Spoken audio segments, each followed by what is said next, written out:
IQ city ধর্ষণকাণ্ডের নতুন মোড়। TI প্যারেডের নির্দেশ বিচারকের। 27 তারিখ পর্যন্ত জেল হেফাজতে অভিযুক্তরা। আইকিউ সিটি মেডিকেল কলেজের চিকিৎসক ছাত্রী নির্যাতন কাণ্ডে তদন্তে বড় অগ্রগতি। মঙ্গলবার দুর্গাপুর মহকুমা আদালতে মামলার শুনানিতে বিচারক অভিযুক্তদের টেস্ট আইডেন্টিফিকেশন অর্থাৎ টিআই প্যারেডের নির্দেশ দেন। পাশাপাশি অভিযুক্তদের জামিনের আবেদন খারিজ করে আগামী 27 অক্টোবর পর্যন্ত জেল হেফাজতের নির্দেশ দেওয়া হয়েছে। আদালত সূত্রে জানা গিয়েছে, তদন্তকারীরা অভিযুক্ত চিকিৎসক পড়ুয়ার সহপাঠীর হোয়াটসঅ্যাপ চ্যাট সিজ করে বিচারকের সামনে তুলে ধরেন। বিচারক নিজে সেই সিজ করা চ্যাট পর্যবেক্ষণ করেন। সেই চ্যাটের ভিত্তিতে তদন্তের পরবর্তী ধাপের দিক নির্দেশ পাওয়া গেছে বলে সূত্রের দাবি। প্রসঙ্গত, 3 জন অভিযুক্ত 10 দিনের পুলিশি হেফাজত ছিল, 2 জনের 9 দিনের এবং সহপাঠী ওয়াসিফ আলী অভিযুক্ত 7 দিনের পুলিশি হেফাজতে ছিল। বুধবার সকলকে আদালতে পেশ করা হয়। শুনানি শেষে বিচারক তাদের জেল হেফাজতে পাঠানোর নির্দেশ দেন। বিচারকের নির্দেশ অনুযায়ী আগামী 24 অক্টোবর জেলেই টিআই প্যারেড হবে।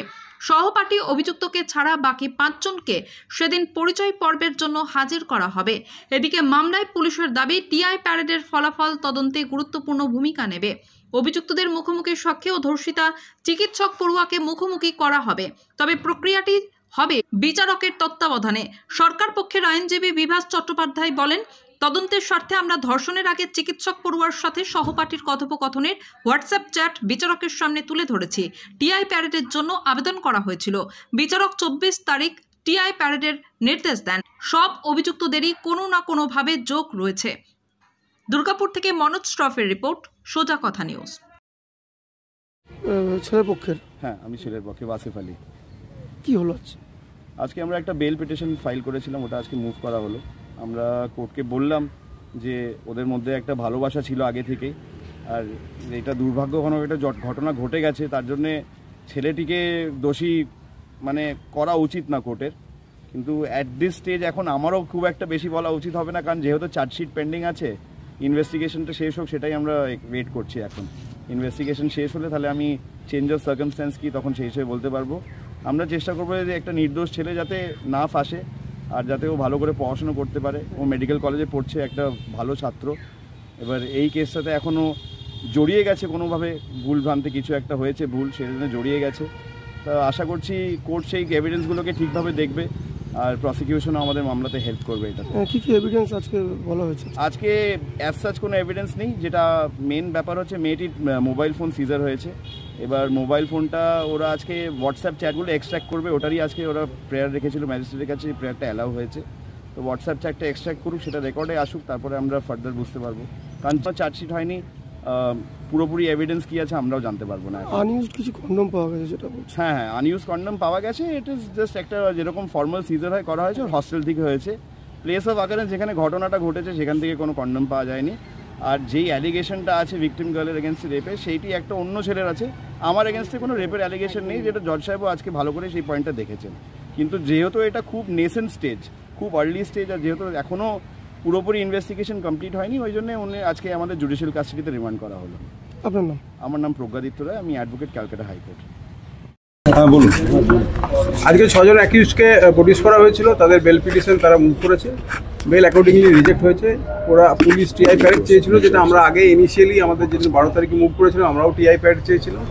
তো টিআই প্যারেড আজকে অ্যালাউ করেছে। 24 তারিখ টিআই প্যারেড হবে 5 জনের, কারণ ওর যে বন্ধু ছিল তাই অলরেডি আইডেন্টিফাইড, তার টিআই প্যারেড হচ্ছে না।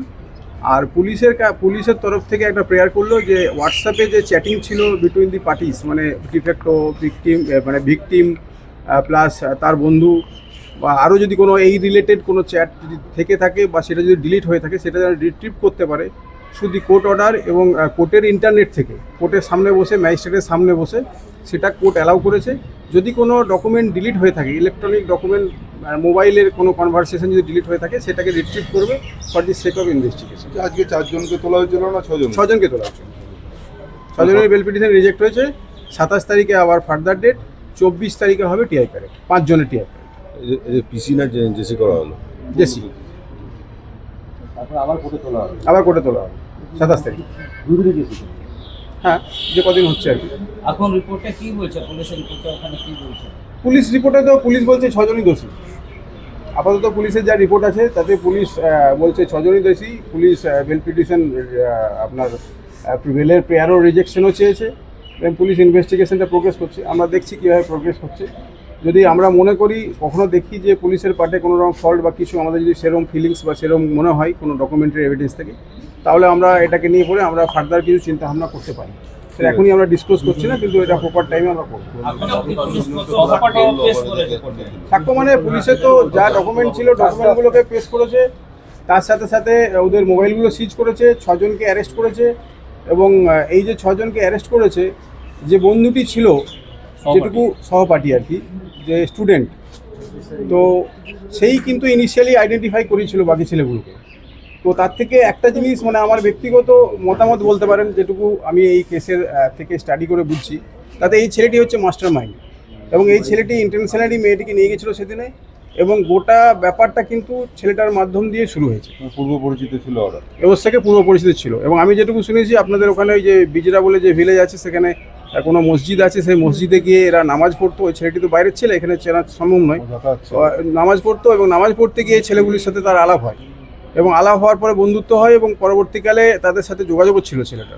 যদি সবারই মোবাইলগুলোকে সিজ করে প্রপারলি যদি দেখা যায়, তাহলে দেখা যাবে যে এই ছেলেগুলোর সাথে আগে থেকে কানেকশন ছিল, যেটা আমরাও প্রেয়ার করেছি, পুলিশও সেটা প্রেয়ার করেছে।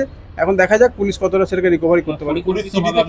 আমার মনে হচ্ছে সেটা পরিকল্পিত না, সিডিতে ইনিশিয়াল স্টেজ, এই ব্যাপারটা তো এখনই সিডিতে লেখার কথা নয়। আর সিডিতে কী লিখবে সেটা পুলিশ বলতে পারবে, কিন্তু এখনই সিডিতে সেরকম রিফ্লেকশন নেই। কিন্তু আমি তো ভিকটিমের সাথে আমি নিজে কথা বলেছি, আমার সাথে যোগাযোগ আছে রীতিমতো, এবং আজকেও আমি ভিকটিমের সাথে দেখা করব। এবং আমি যা পেপার এবং ডকুমেন্ট যা দেখেছি, এবং যা সিনারিও যা দাঁড়াচ্ছে, এবং আমাদের যা এক্সপিরিয়েন্স আছে এই ধরনের গ্যাং রেপ বা এই ধরনের রেপের ক্ষেত্রে যে ধরনের ঘটনা ঘটে থাকে, তার থেকে আমার ব্যক্তিগতভাবে যেটা মনে হচ্ছে সেটা হচ্ছে এই ছেলেটি হচ্ছে মাস্টার মাইন্ড, এবং এই ছেলেটি পুরো ব্যাপারটা জানে, এবং এর দ্বারাই পরিকল্পিতভাবে পুরো জিনিসটাকে ক্রিয়েট করা হয়েছে। গতকাল তো দুজনকে তোলা হয়েছিল। গতকাল দুজনকে তোলা হয়েছিল, তাদের কাছে কনফেশনাল স্টেটমেন্ট ম্যাজিস্ট্রেট নিয়েছে under the section 183 of BNSS। এবং সেটা দেখুন, ওটা তো প্রাইভেট ডকুমেন্ট, সেটা আমি বলতে পারবো না কী লেখা আছে তার ভিতরে। তো তার থেকে যেটা মনে হচ্ছে, যেটুকু আজকে কোর্টের মাধ্যমে যা কনভারসেশন, কোর্টের যে আর্গুমেন্ট হলো বোথ সাইডের, 3 জনই ছিল, 3টে সাইডই ছিল, তার থেকে দেখা যাচ্ছে যে ওই ছেলেদেরও যা কন্ট্রাডিকশন অফ স্টেটমেন্ট আছে, তার থেকে মনে হচ্ছে যে এরা মানে আমরা যেটা সন্দেহ করছি যে এরা সবাই আগের থেকে এটা প্ল্যান ছিল, সেটা আস্তে আস্তে মানে প্রকাশিত হবে বলে মনে হচ্ছে। আজকে কোর্টে 180 183 নিয়ে দেখলাম একটা 183 হচ্ছে, আগে যেটা 164 ছিল CRPC-তে, সেটা এখন নতুন সেকশন হয়েছে 183 অফ দি BNSS, যেটা হচ্ছে ম্যাজিস্ট্রেটের কাছে গোপন জবানবন্দির যে সিস্টেম, সেটা এখন 183 হয়েছে। ওটা তো ম্যাজিস্ট্রেটের কাছে জমা আছে, রিপোর্ট মানে তোর ম্যাজিস্ট্রেটই নিয়েছে, ওটা আসার কোনো ব্যাপার নেই। যেটা ম্যাজিস্ট্রেটের স্টেটমেন্ট, সেটা এই নিয়ে যিনি ম্যাজিস্ট্রেট আজকে ছিলেন, এই বিচারপতির কাছেই স্টেটমেন্টটা হয়েছে আগের দিন। ফরেনসিকের কথা বলেছে, ফরেনসিক কোনো রিপোর্ট দেওয়া হয়েছে না, ফরেনসিকের রিপোর্ট এখনো পর্যন্ত আসেনি। বলছি আপনার নাম? পার্থ ঘোষ, হাইকোর্টের আইনজীবী, ভিকটিমের লয়ার।